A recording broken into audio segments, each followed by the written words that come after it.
Pew, Si Few. si Pew, tsaka Carl ako eh. Oo. Pero talaga dati pa talaga Carl na ako. Carl Kahit Casey. nung hindi pa siya nakakuha ng dalawang Championship. dalawang birds. Bago tayo pumunta sa community questions, isa rin naman to sa mga most asked na ano.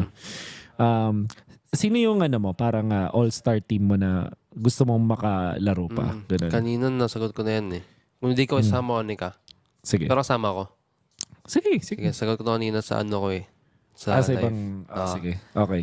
Explain, Edward, God Lane, Kelra, Okay. Tank, Yawi, Support, Pew, Jungle ako.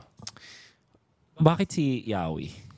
Tatanungin ko naman lahat Tatanungin ko lahat. Pero Kasi, isang sabi kasi, narinig ko sa iba, may mga sabi si Yawi malakas pag may Benny. Kaso di ako naniniwala dun eh. Kasi basta nakaskag mo si Yawi nang hindi si Benny yung goal niya. Tapos, sobrang aggressive ng team. Tingin ko dahil sa kanya. Nung nadagdag si Yawi, sobrang aggressive. Okay. So gusto mo yung playstyle niya? Sobrang laking factor ni Yawi. Okay. Kelra, bad si Kelra. Kelra.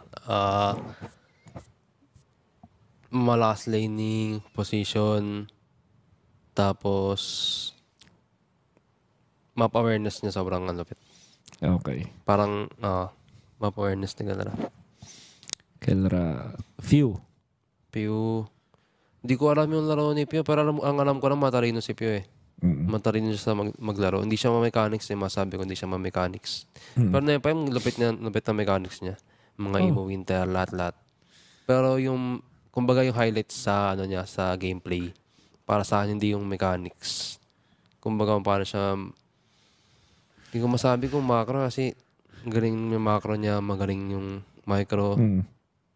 Basta gets niya yung game. Basta matalino si Pio. Oo. Yan. Naintindihan niya yung ML ng Tapos, sobra. tingin ko siya, hindi niya kailangan tingin ko kaya niya fumit sa kahit anong team.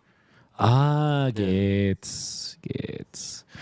Ang naman tingin ko para sa akin. Importante lang magkakanik yung mid eh. Si Awit. Yung tank tsaka support. Okay. Si Edward, feeling ko, no need to explain. Kasi para sa akin, si Edward pinaka-kompletong experience. Para sa akin. Yun. Tapos, syempre... Kaya kasi maglaro yun eh. Kumbaga alam ko yung mga gusto niya din. Oo. Nakalaro mo na rin before, tapos bataan pa, tapos close pa kayo. Nakikita ko din, ganun.